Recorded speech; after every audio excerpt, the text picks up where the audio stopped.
My name is Nate Dillon. 27 years old. Single. Dates sporadically due to work commitments. Shy, ladies in the cafeteria flirt, but I'm not ready to mix work and pleasure. In the past week, 4 or 5 have asked me out. Unfortunately, due to my busy work schedule, I had to turn them down. I have no idea what has changed to make me so popular, but I'm not complaining. I stayed late at work again. My cell phone buzzed with an incoming message. I need to talk to you as soon as possible. Wrong number, I guess, since that number is not in my contacts. Who is it? I haven't seen you. Call me. I dialed the number. A woman answered. It's Nate Dillon. You asked me to call. Nate, my name is Karina. I'd really like to sit down and talk. What's your schedule today? Karina, why do I have to meet a stranger late at night? It's very important, and I don't want to talk about it over the phone. We can meet somewhere brightly lit, like Mickey D's. I have to work for another hour. We agreed on a place and time to meet. In my miserable love life, I was always expecting something unexpected and strange. As I walked in, I realized I hadn't asked how to identify her. No one had a gun or knife. 2 of the ladies had children. There was a very old woman who I immediately dismissed from consideration. I sat down in a booth in the corner based solely on her confident gait. The woman who had just entered became my prime suspect. She took a quick look around the crowd and headed straight for me. She walked briskly holding a cell phone in her right hand while her left swung back and forth with each step. Her purse hung from her shoulder. Nate? Who are you? You look a lot like Nate. You're Nate, aren't you? I'm so sorry. I wish I was. That brought a smile to her face. She looked confused as she looked around at the customers again. Just kidding. You must be Karina. Nice. I should, yes. You should. Have a seat. Karina took a large envelope out of her purse and placed it on the table. I'm sorry, but your wife is having an affair with my husband. No way. That's just not possible. Handing me the envelope. Again, I'm sorry. There's an investigator's report and some very disturbing photographs. I think the affair started 3 months ago. I undid the clasps and tried to shield the children from the pornographic photos. If it was her husband, I could see why it would bother her. There were about a dozen pictures. What the hell? I'll play along. Thanks for bringing this to my attention. I'm shocked. What are you gonna do? I wish I could kill them, but that's not gonna happen. My sister thinks I should get revenge and show him the pictures. What are you gonna do? That was a good question. I've never been married. I've never even been engaged. At what point should I bring this to Karina's attention? I can't imagine spending another night in her bed. What is revenge? I knew exactly what it was, but I didn't wanna unzip my flight just yet. Whispering so those closest to us couldn't overhear. It's when you have sex outside of marriage to even the score. I clamped my hand over my mouth and raised my eyebrows. And did you do that? No, I think we can do that. Should I put on a show? Let me look at the report again. I hummed and hawed as I looked at the chump's report. There it was. My name and phone number. The addresses, home and work, turned out to be wrong. I need to send this due to Christmas card. Shaking my head negatively, looking at the pictures as if in disgust, I said, when and where? Tonight at your place. It's too dangerous. I have another place we can use. Follow me. I drove up to my house and parked on the street. Opening the garage door, I gestured for Karina to pull inside. No one needs to see you. Let me close the garage door when you come in. We made our way into the kitchen. Karina seemed nervous. Something to drink? White wine, if you have it. I handed Karina a choice of 2 different bottles. Then I filled a gracefully tapering glass of champagne. She took off her coat and shoes. Dressed in a very loose logo shirt and somewhat tight jeans, she was actually quite pretty. Pulling the ponytail tie down around her wrist, she began to shake and whip her hair, making it cascade downward. It was a beautiful woman. She looked to be about my age. She drank in a gulp and announced, "I'm ready. Let's do this." Grabbing my hand, she strode down the hall.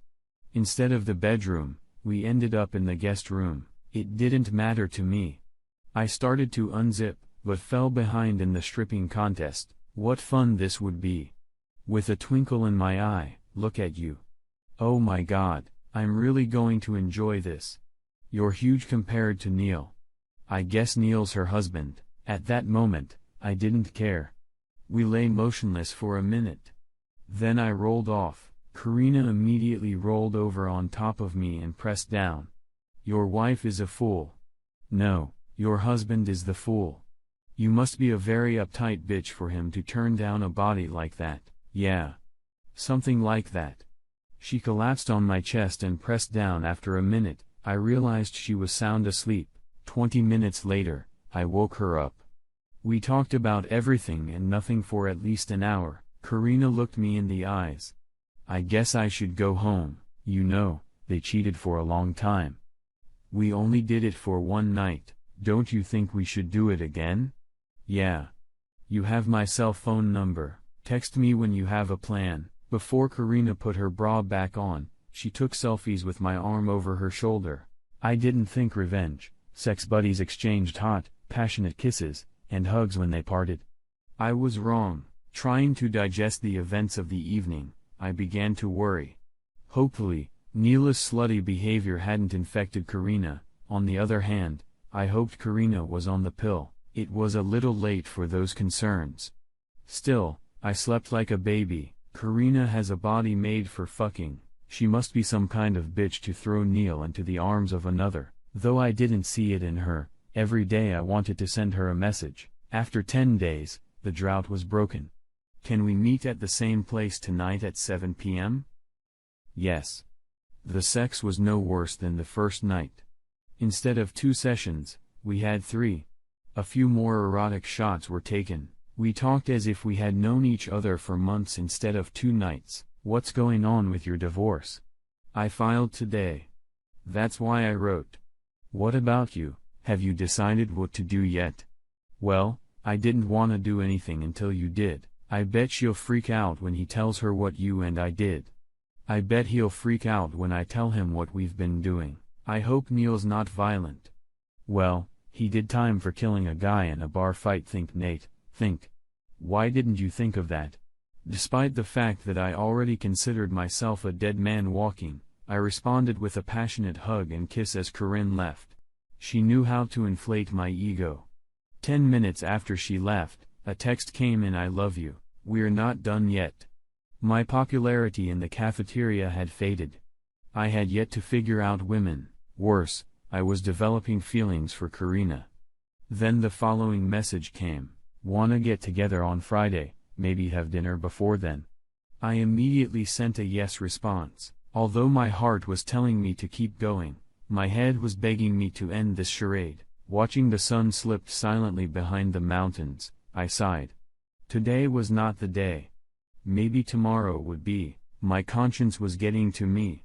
I'm going to have to break up with Karina. It eats me up inside being a cheater. Just thinking about Karina made my testosterone boil. I got to the restaurant before her. Sitting down at a table for 2 in a secluded corner, I began to sweat. How do you feel when you cheat on someone? Damn her. God, she looks so damn good tonight. Her blouse was unbuttoned to show off her assets. They're not huge, but they stand tall and perky. I greeted her with a hug and a peck on the cheek. What? No kiss? Karina, please sit down. I have a confession to make. The smile Karina came in with became flat. What's going on, Nate? I took both of Karina's hands in mine and looked into her eyes. I can't do this anymore. I'm a fraud. I'm not married. And I've never even been engaged. The opportunity to have sex with you has forced me to abandon my morals. I'm sorry for the trouble in your marriage, but I shouldn't have been involved. Please forgive me, but I can't keep doing this. Tears came to Karina's eyes. She pulled her hands away from me and reached for her purse. I thought she was going to run away. Instead, she pulled out a small envelope about the size of a greeting card. Tears were now streaming down her cheek. I felt like a real ass. Please read this. I'm sorry too. Now it was my turn to be embarrassed. I pulled a handwritten note out of the envelope. Nate, if you're reading this, it means you got me or I can't do this anymore. I know you're not married. I've always known that. Like you, I've never been married, although I was engaged until last fall. Some ladies from HR and accounting decided to make a bet to see who could seduce you. You're always so shy. You don't even make eye contact with us. After showing a topless picture of us together that I took that first night, I won the pool. The more I thought about you, the more I wanted to meet you again. I should have come clean then, but I didn't. I do love you, and I hope you can forgive me. Maybe someday we can try to have a traditional relationship. Please don't hate me. Karina. Talk about mixed feelings. Karina bit her lower lip and the tears kept dripping. I put the letter on the table and took Karina's hands again. Aren't we a couple? A relationship is supposed to be based on trust, but ours starts with deception.